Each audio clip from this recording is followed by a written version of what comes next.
وأحسن منك لم تر قط عيني وأجمل منك لم تلد النساء خلقت مبرأ من كل عيب خلقت مبرأ من كل عيب كأنك قد خلقت كما تشاء كتاب أنزلناه إليك مبارك ليدبروا آياته وليتذكر أولو الألباب. یہ کتاب برکت والی ہے جسے ہم نے آپ کی طرف نازل فرمایا ہے تاکہ دانش مند لوگ اس کی آیتوں میں غور و فکر کریں اور نصیحت حاصل کریں. اللہم صلی علی سیدنا محمد وعلی آل سیدنا محمد بعدد کل ذرۃ مئۃ الف الف مرۃ. سامعین و ناظرین کرام، السلام علیکم ورحمۃ اللہ وبرکاتہ. سامعین کرام، سورہ بقرہ درس نمبر 114 آیت نمبر 129. آج کا جو حصہ ہے وہ تیسرا حصہ ہے درس کا، آیت نمبر 129 کا، اور موضوع جو ہے کیا ہم نفس کا تزکیہ خود کر سکتے ہیں. اس کے ساتھ آج کے سبق کا آغاز کرتے ہیں. سب سے پہلے گزشتہ سبق کا اعادہ ہوگا. بسم اللہ الرحمن الرحیم. شروع اللہ کے نام سے جو بڑا مہربان نہایت رحم والا ہے.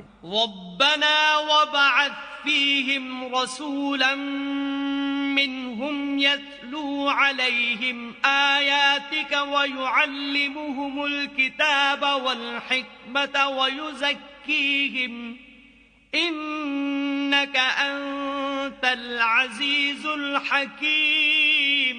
اے پروردگار، ان لوگوں میں انہی میں سے ایک پیغمبر مبعوث کیجو جو ان کو تیری آیتیں پڑھ پڑھ کر سنایا کرے اور کتاب اور دانائی سکھایا کرے اور ان کے دلوں کو پاک صاف کیا کرے. بے شک تو غالب اور صاحب حکمت ہے. سامعین کرام، سورہ بقرہ آیت نمبر 129. لفظی ترجمہ: ربنا وابعث فیہم رسولا، اے ہمارے رب ان میں بھجوا ایک رسول انہی میں سے، یتلو علیہم آیات کا، جو آپ کی آیات، آپ کے احکامات ان پر تلاوت کرے، ویعلمہم الکتاب، اور کتاب کی تعلیم دے ان کو، والحکمت، اور حکمت اور دانائی کی باتیں بتائے، ویزکیہم، اور ان کا تزکیہ کرے، انک انت العزیز الحکیم، بے شک تو غالب ہے اور حکیم ہے. بات ہو رہی تھی سامعین کرام نفس، تزکیہ نفس کی، یزکیہم پہ بات کر رہے تھے. ایک بات تو یہ نوٹ کر لیں کہ انسان کی فلاح جو ہے وہ تزکیہ نفس میں ہے. قرآن کے مطابق قد افلح من تزکا یا قد افلح من زکاہا. تو یہ ایک بات بالکل یہ نہیں تھے کہ میں آپ کے سامنے قرآن پیش کر رہا ہوں اور اپنی خواہشات نہیں پیش کر رہا، تو آپ کو ذرا غور سے سننا چاہیے یقیناً. اور یہ وہ تزکیہ نفس جو ہے یہ وہ عمل ہے جس سے ہم سب غافل ہیں. ہر شخص جو ہے اپنی خواہشات کا غلام ہے، اپنی نفسانی خواہشات کا، خواہ وہ گھر میں بیٹھی بھی خاتون خانہ ہے یا اس کا شوہر ہے یا اس کے بچے ہیں، سب لوگ ہم سب اپنی خواہشات، نفسانی خواہشات کے غلام ہیں. ہمارا سب کا اپنا ایک مزاج ہے اور وہ مزاج جو ہے ہمیں اچھا لگتا ہے اور وہ مزاج ہم بدلنے کے لیے تیار نہیں ہیں. آپ دیکھ لیں نا، اپنے مزاجوں کو دیکھ لیں، پھر آپ اپنے گھر میں جو لوگ ہیں آپ کو ان کا بھی مزاج پتہ ہے کہ یہ میں بات کروں گا تو یہ خفا ہو جائے گا یا ہو جائے گی. یعنی آپ کو پتہ ہوتا ہے کہ یہ شخص اس بات پہ خفا ہوتا ہے، اس بات پہ خوش ہوتا ہے. تو ہر شخص کے آپ مزاج کو پہچانتے ہیں. تو اسی طرح آپ کا اپنا ایک مزاج ہے. تو یہ غلط ہے بات. انسان کا مزاج کیسا ہو، یہ اپنا مزاج بنائے گا شریعت کے مطابق، اور حضور صلی اللہ علیہ وسلم کی اسوہ حسنہ کی روشنی میں یہ اپنا مزاج خود بنائے گا، یعنی جو مزاج اس کا ہے اس کو چھوڑے گا، اور حضور صلی اللہ علیہ وسلم کی تعلیمات کے مطابق اپنا مزاج ہر شخص بنائے گا۔ بہرحال میں تزکیہ نفس کی بات کر رہا تھا، یہ ایسا موضوع ہے جس کے بارے میں ہم، یعنی اس میں کوئی بھی ایسی بات نہیں ہے کہ وہ ہم نے اس پہ سوچنے، اور یعنی جو رسول کی 4 ڈیوٹیاں ہیں، میں یہ کہہ رہا ہوں، ان میں سے کوئی بات ایسی نہیں ہے جس کی ہم ضرورت محسوس کر دیں۔ اب یعنی 4 ڈیوٹیاں میں اللہ تعالیٰ بتا رہے ہیں، یتلو علیہم آیاتک ویعلم الکتاب والحکمت ویزکیہم، ان چاروں کے ہم طالب نہیں ہیں۔ قرآن کو جس طرح ہم نے نشان مذاق بنایا ہوا ہے، بس الفاظ کی حد تک آپ کا وہ ہے، اور الفاظ بھی یعنی تلاوت بھی، ہم بہت سے لوگ تلاوت بھی صحیح نہیں کر سکتے، تو لفظی تلاوت تک ہماری سمجھ بوجھ محدود ہے، اور اسی تک ہم رکھنا چاہتے ہیں۔ ہمارا بچہ مثال کے طور پہ اگر قرآن فہمی کا شوق ہو سے، تو ہم کہتے ہیں یار تم کن دھندوں میں پڑ گئے ہو، تم نے ابھی تمہارا مستقبل تمہارے سامنے پڑا ہے، اور بڑا تم نے کامیابی کی منزلیں طے کرنی ہے، اپنی پڑھائی پہ توجہ دو۔ یہ ہوتا رہے گا، قرآن فہمی، یہ تفسیریں جو تم دیکھ رہے ہو یا یہ درس میں جا رہے ہو، یہ ہوتا رہے گا، اس کے لیے زندگی پڑی ہے۔ ایسا ہم کہتے ہیں کہ نہیں؟ یہ بہرحال ایک عجیب ماحول ہے، اور میں آپ کو ایک مختصر بات یہ بتا رہا ہوں کہ جس کام کے لیے رسول آئے ہیں اس کی ضرورت تو ہم بالکل ہی محسوس نہیں کرتے۔ آیت نمبر 129 سورہ بقرہ میں جو رسول کی ڈیوٹیاں اور فرائض بیان کی گئے ہیں، ان میں سے ایک چیز کی بھی ہم ضرورت ہی محسوس نہیں کرتے۔ نہ کتاب کا علم، قرآن فہمی کی ہمیں احساس ہے، نہ قرآن کی تلاوت کرتے ہیں، نہ اس پہ سمجھنے کی کوشش کرتے ہیں، نہ دانائی اور حکمت کی باتیں تو ہمارے ذہن میں تو یہ تو ہے ہی نہیں۔ حکمت کی بات تو ہماری نظر میں کم وقت میں زیادہ پیسے کس طرح کمائے جاتے ہیں، اور ایسے یعنی جو لوگ، بعض آپ کو یوٹیوب پہ ایسے مقررین مل جائیں گے جو کامیابی کے راز آپ کو بتاتے ہیں، دنیا میں کامیابی کے راز یا گر تو ان کی بڑی آؤ بھگت ہوتی ہے، جو مطلب یہ ہے کہ، اور قرآن جو کامیابی کا ہمارا سرچشمہ ہے اور واحد کتاب ہے، واحد بات ہے کہ قرآن،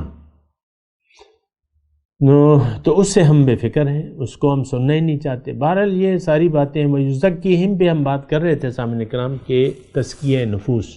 اب یہ ایک یعنی یہ مضمون خاص طور پہ ایسا ہے کہ جس میں قرآن نے واضح طور پہ فرمایا ہے کہ قد افلح من تزکا یا قد افلح من زکاہا، جس نے اس کا تزکیہ کر لیا وہ کامیاب ہو گیا، جس نے اس کا تزکیہ نہ کیا اور اس کو آلودہ چھوڑ دیا تو وقد خاب من دساہا۔ قرآن کی دیکھیں، میں لفظی ترجمہ بیان کر رہا ہوں، میں کوئی تفسیر نہیں بیان کر رہا، یہ جو ابھی میں نے کیا ہے۔ بہرحال سوچنے کی ضرورت ہے۔ یہ تزکیہ نفس ایک ایسا شعبہ ہے دین کا جو زندگی کا حاصل ہے۔ دیکھیں میں آپ کو ایک بات بتاؤں، اللہ تعالیٰ نے، حدیث قدسی ہے کہ میں زمین اور آسمان میں نہیں سماتا لیکن میں مومن کے دل میں سما جاتا ہوں۔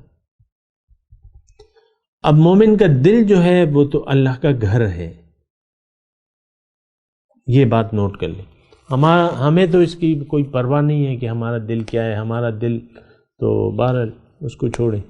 تو وہی زکیہم کی میں بات کر رہا ہوں، دل جو ہے یہ عرش الہی ہے۔ اب اس میں ابتدائی طور پہ اللہ کے علاوہ ہر گند بلا موجود ہے، لیکن یہ دل، میں آپ کو تزکیے کی جو حکمت ہے وہ بیان کر رہا ہوں کہ قد افلح من زکاہا وقد خاب من دساہا۔ تزکیہ نفس کیا اہمیت ہے، کیا ضرورت ہے؟ دیکھیں تزکیہ نفس جو ہے، میں نے آپ کو گزشتہ نشست میں بھی بتایا تھا کہ اللہ تعالیٰ نے ہمیں نفس دیا ہے اور اس کو آلودہ کر دیا ہے چند صفات سے۔ اور ہمیں کہا ہے کہ بھئی اگر تم کامیابی چاہتے ہو تو اس کا تزکیہ کر لو، اگر تم اس کی صفائی کر لو گے، تزکیہ کر لو گے یا کروا لو گے تو تم کامیاب ہو جاؤ گے۔ تو یہ تزکیہ نفس جو ہے یہ بہت اہم شعبہ ہے دین کا۔ اکثر آپ دیکھیں اس کی اہمیت ہمارے ذہن میں نہیں ہے، لیکن میں آپ سے براہ راست مخاطب ہوں کہ آپ کو یہ ضرورت ہے، انسان کو یہ ضرورت ہے۔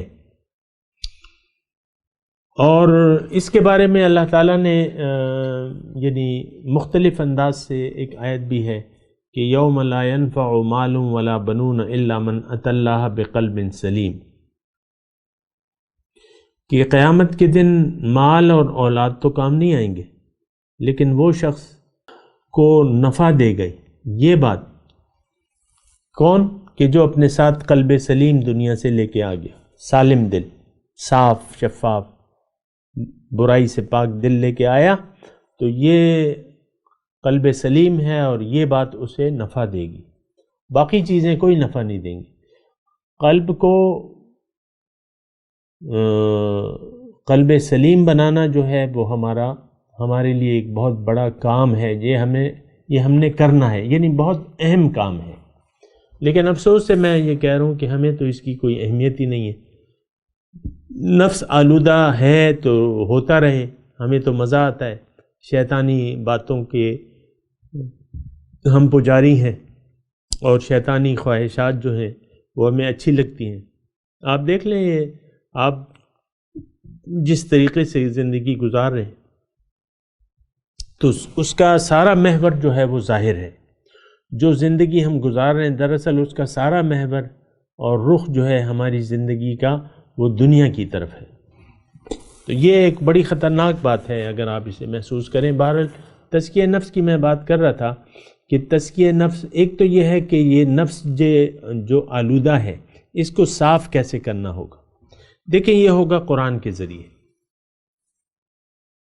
قرآن کے راستے پر، یہ میں نے آپ کو گزشتہ نشست میں بتایا تھا کہ قرآن کے بتائے ہوئے راستے پر اگر آپ چلنا شروع کر دیں تو آپ کی جو اخلاقی بیماریاں ہیں یا اخلاق رذیلہ ہیں وہ دور ہونا شروع ہو جائیں گی۔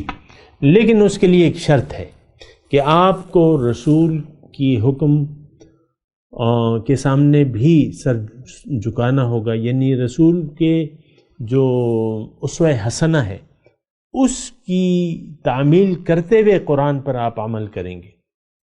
یعنی قرآن دیکھیں، حضور مجسم قرآن ہے،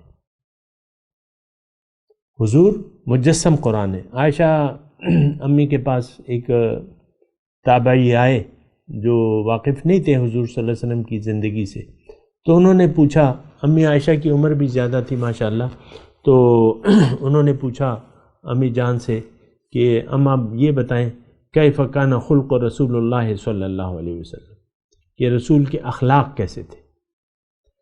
تو امی جان نے فرمایا کہ تم نے اے سوال کرنے والے تم نے قرآن نہیں پڑھا ہے؟ انہوں نے کہا پڑھا ہے۔ امی جان نے کہا کہ کان خلقہ القرآن، ان کا خلق تو قرآن تھا۔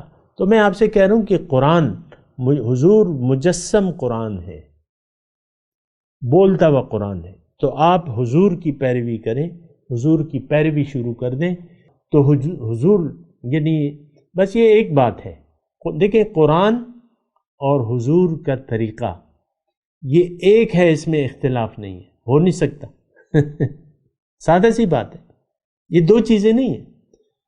حضور نے جو حدیث فرمائی ہے نا کہ تم میں دو چیزیں چھوڑ کے جا رہا ہوں، اگر تم نے اس کو مضبوطی سے پکڑ لیا تو تم کبھی گمراہ نہ ہوگے، قرآن اور میرا طریقہ۔ اب یہ تو حضور نے کہا دو باتیں، لیکن ہے یہ دراصل ایک ہی بات۔ قرآن پہ عمل رسول کے طریقے سے ہوتا ہے، جس طرح رسول اللہ کے راستے پر چلے اسی طرح ہم نے بھی چلنا ہے۔ اپنے ذہن سے کوئی قرآن کی تشریحات نہیں کرنی، بلکہ حضور کے طریقے کے مطابق ہم نے اپنا زندگی بنانی ہے۔ بعض لوگ اسے اہمیت اتنی نہیں دیتے، لیکن میں ان کی بات نہیں کر رہا، میں تو قرآن کی بات کر رہا ہوں کہ آپ نے حضور کو فالو کرنا ہے۔ اور یہ تو اللہ تعالیٰ نے قرآن میں کہا ہے کہ وَلَكُمْ فِي رَسُولِ اللَّهِ أُسْوَةٌ حَسَنَةٌ لِمَنْ كَانَ يَرْجُو اللَّهَ وَالْيَوْمَ الْآخِرَ وَذَكَرَ اللَّهَ كَثِيرًا۔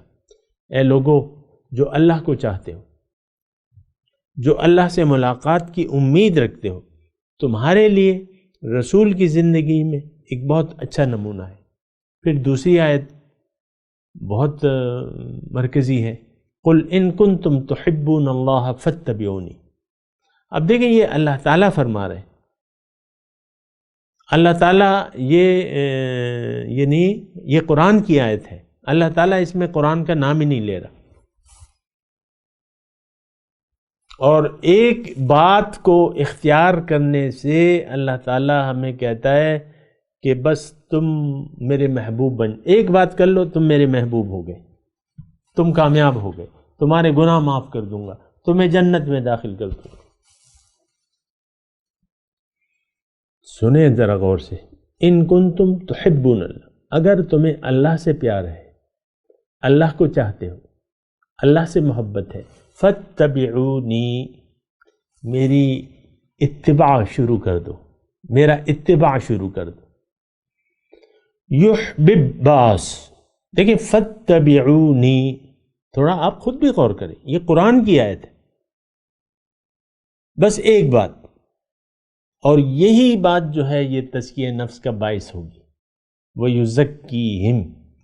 اور میں آپ سے کہنا یہ چاہ رہا تھا کہ رسول آپ کا تزکیہ کرے گا، رسول کے ذریعے آپ کا تزکیہ نفوس ہوگا، لیکن وہ تب جب آپ رسول کا اتباع شروع کر دیں۔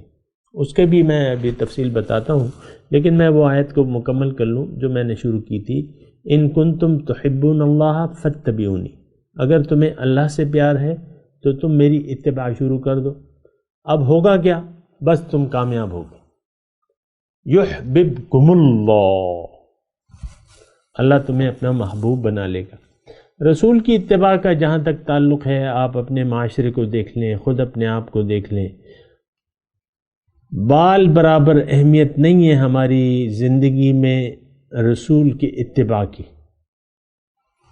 میں شروع کرتا ہوں گھر کی بنیاد سے، میاں ہے، بیوی ہے، ان دونوں کو رسول کی اسوہ حسنہ کا کوئی پرواہ نہیں ہے۔ رسول کی جو تعلیمات ہیں حقوق زوجین کے بارے میں، نہ میاں دیکھتا ہے نہ بیوی دیکھتی ہے، ان کا اپنا اپنا مزاج ہے۔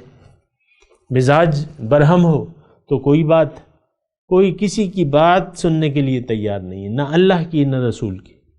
یہ بھی تو غور کریں نا اس پہ کہ آپ کو جب طیش آتا ہے، آپ کو غصہ آتا ہے، کوئی چیز آپ کے غصے کو ٹھنڈا نہیں کر سکتی الا یہ کہ آپ خود اپنے غصے کو مدھم نہ کر لیں۔ وہ آپ کی مرضی ہے کہ کب آپ میاں کب بیوی سے بولنا شروع کر دیتے ہیں، بولنا بند کر دیتے ہیں، خاموش ہو جاتے ہیں، اور کب بیوی شوہر سے، یہ اس کی اپنی مرضی ہے۔ کوئی حدیث، کوئی قرآن کی آیت، کوئی اثر نہیں ہے اس کا۔ ہم تو اپنے آپ میں خود خدا بنے ہوئے ہیں۔ آپ اپنے آپ کو سمجھیں نا کہ آپ کس کی پوجا کر رہے ہیں۔ یہ خواہشات نفس ہیں آپ کی، آپ اپنے نفس کے پجاری ہیں، آپ شیطان کے راستے پر چل رہے ہیں، بالکل واضح طور پہ میں آپ کو بتا رہا ہوں۔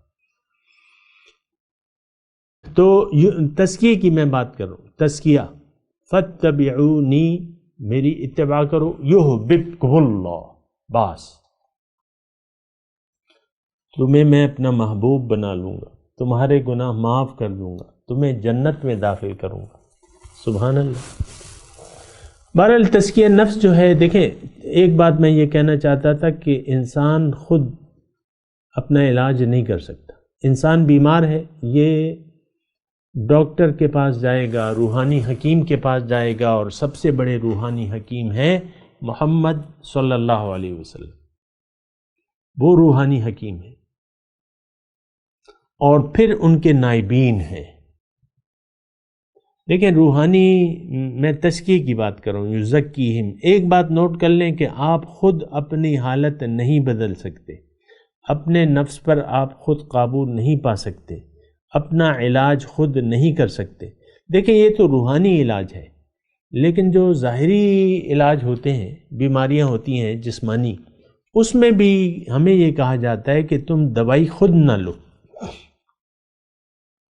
اور بعض وقت ہم خود دوائی لے لیتے ہیں تو کیس بعض اوقات بگڑ جاتا ہے، چھوٹی چھوٹی درد سر یہ وہ تو ایک الگ ہے، لیکن کوئی بیماری ہو گئی تو آپ نے اپنا علاج خود نہیں کرنا، ڈاکٹر کے پاس جانا ہے۔ ڈاکٹر اور ہر ڈبے پہ یہ لکھا ہوتا ہے کہ دوائی کو خود استعمال نہ کریں، ڈاکٹر کے مشورے سے استعمال کریں۔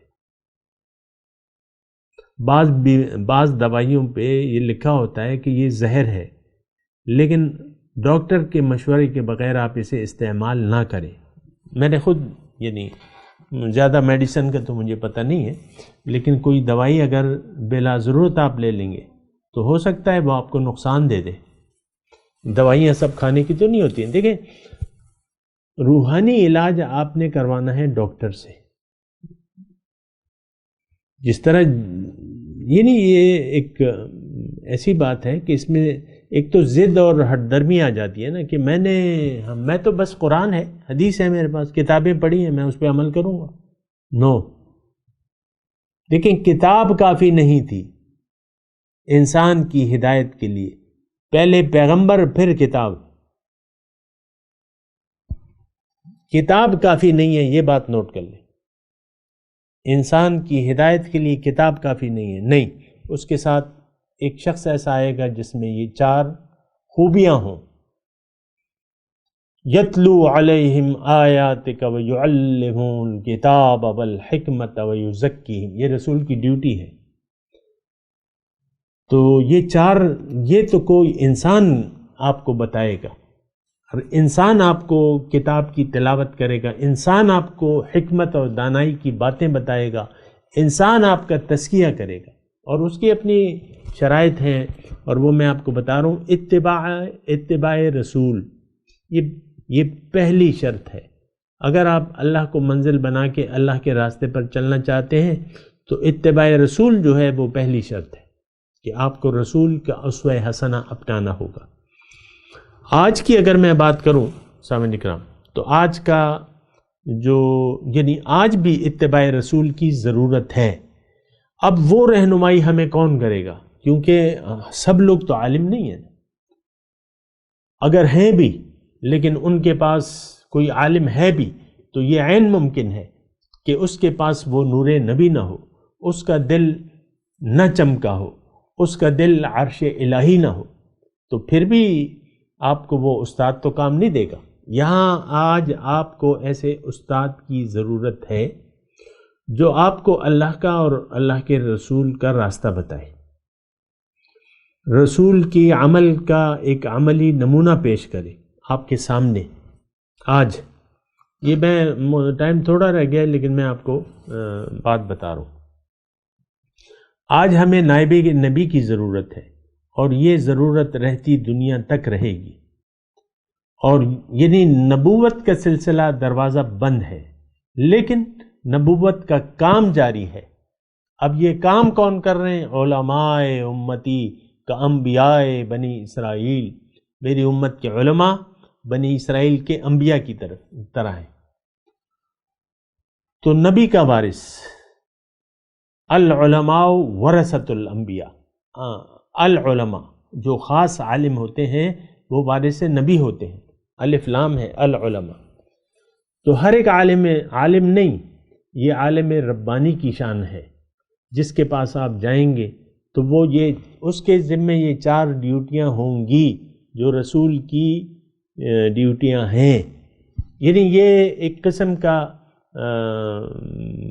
معیار ہے کہ جس سے آپ نے رابطہ کرنا ہے، جس سے آپ نے رہنمائی لینی ہے، اس میں یہ 4 ڈیوٹیاں ہونی چاہیے کہ وہ آپ کو کتاب کی، قرآن آپ کو پڑھ کے سنائے، قرآن کی تعلیم دے، دانائی اور حکمت کی باتیں بتائے، اور تزکیہ نفس میں آپ کی مدد کرے۔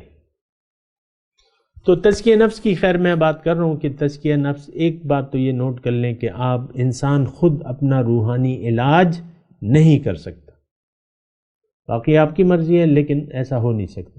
اس کے لیے معالج آئیں، قرآن ہے اور پھر قرآن حکیم، وہ رسول